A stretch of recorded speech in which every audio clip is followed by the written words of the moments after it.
You ever wake up one morning and realize your life's about to turn into a courtroom drama, except instead of TV, lawyers, and slam dunk endings, it's your land, your family, and your name on the line? That's where this starts. 7 violations, count 'em, 7 filed in a single day, none of 'em real.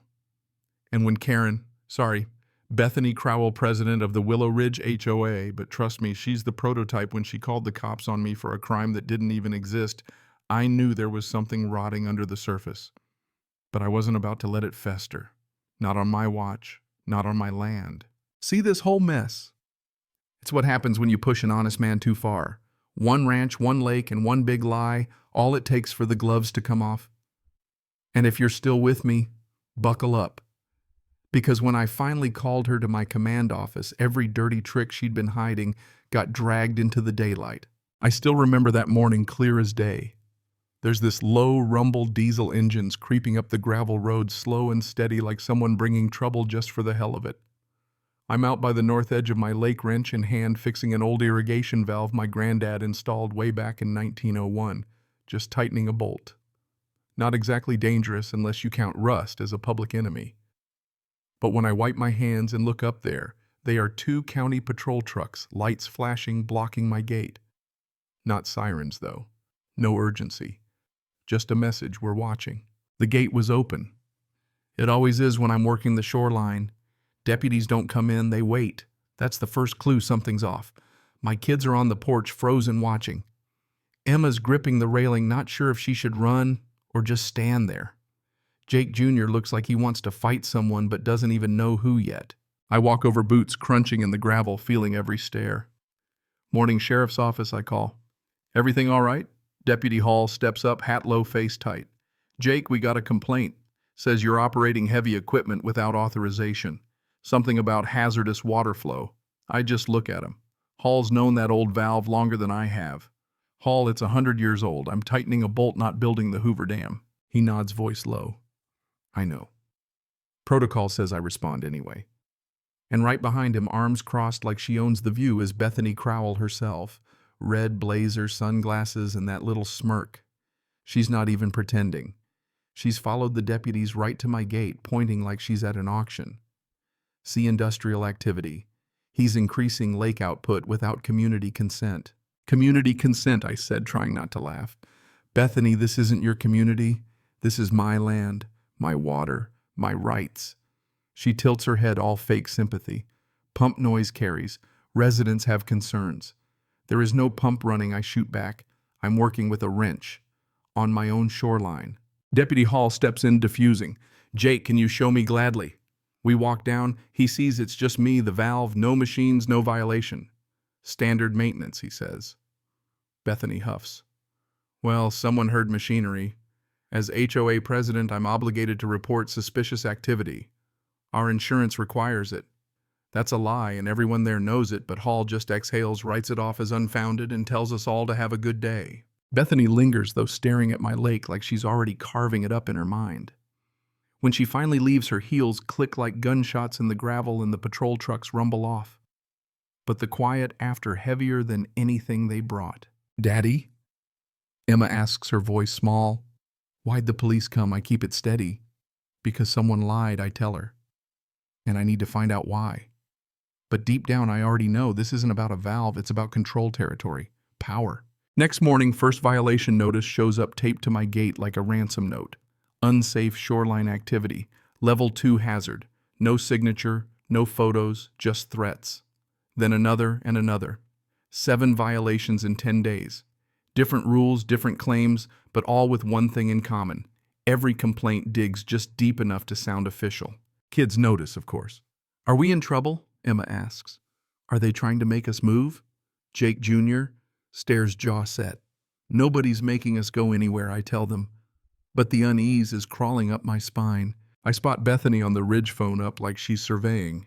She pans the camera across my lake, my fences. She wants me to see her watching.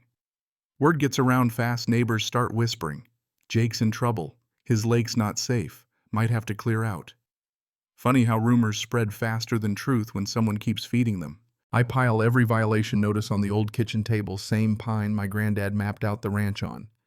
7 pieces of paper. 7 attempts to box me in with paperwork. This isn't someone acting out of irritation. It's calculated like a chess player probing for weakness. I go to Bill Henderson, my nearest neighbor straight shooter. You heard anything, I ask? The board. Mostly Bethany, he says. They're saying lake levels affect property values. Might need to regulate shoreline. Did she mention my land, I press? He looks away, a bad sign.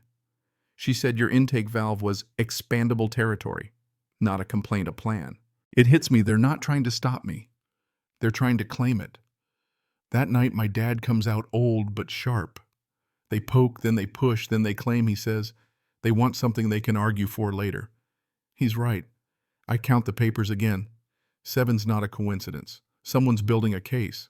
A couple days later, I see Bethany with a clipboard binocular standing on the public road like she's wildlife surveying. Got something you want to say, I call out? Just ensuring community compliance, she answers, smiling like she already owns the place. This isn't your community, I reply, but she just shrugs. Regulations can evolve. She turns away, but not before I see it in her eyes. She's not afraid. She thinks she can win. That evening, my dad and I sit on the porch. They claim quietly at first markers water rights access points.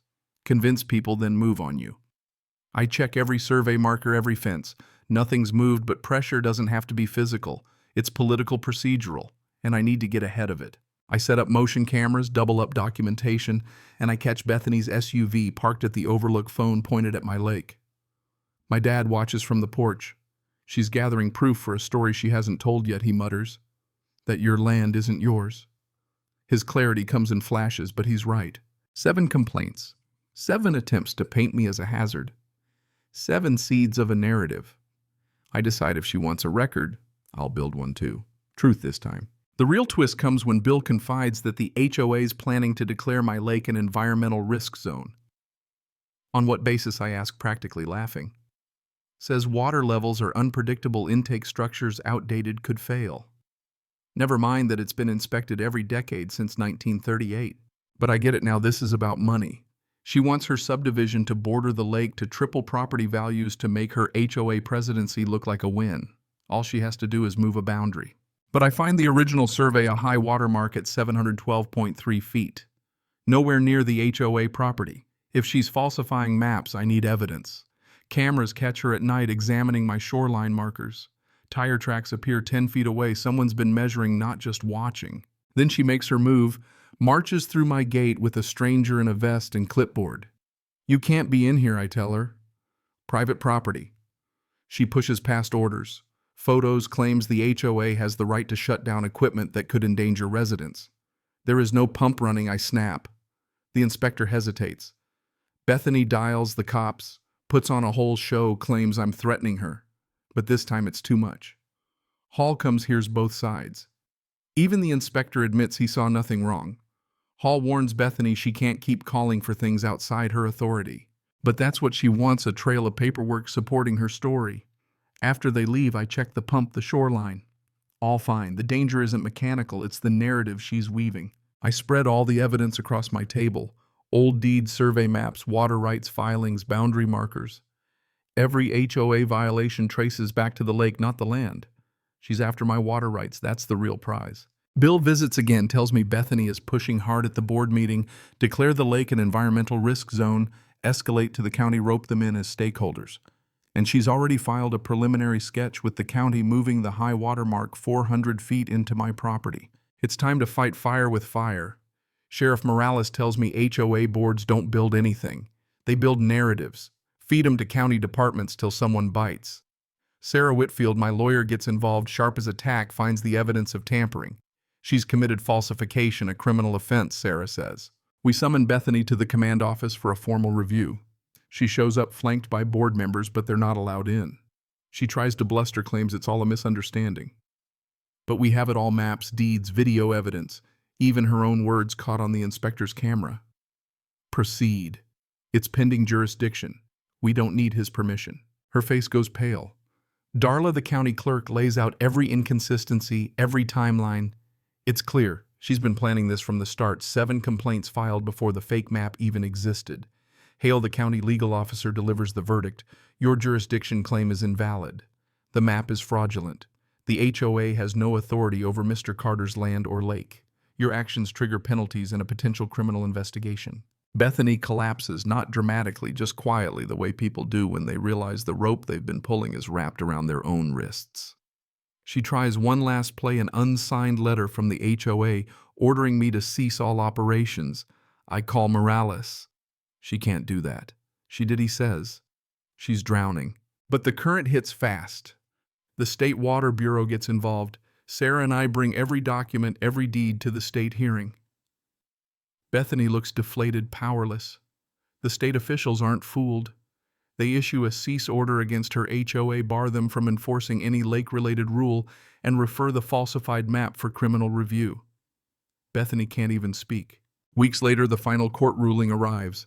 HOA's claims nullified their authority over my land, dissolved my costs, reimbursed. Bethany, removed as president, cited for falsifying records. The board folds. My lake, my family's lake, returns to what it's always been: quiet, steady, and ours. That night, my kids skip stones along the water. My father leans on the old fence post. Your land stands honest again, he says, voice soft but sure. The fight was long, the attacks personal, but truth won. Sometimes that's the only victory that matters. So if you've ever had to defend what's yours, drop a justice in the comments so folks know they're not alone.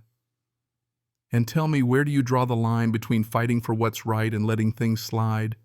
Was justice served here, or did I just get lucky? I want to hear your stories. Let's talk about it right here, right now.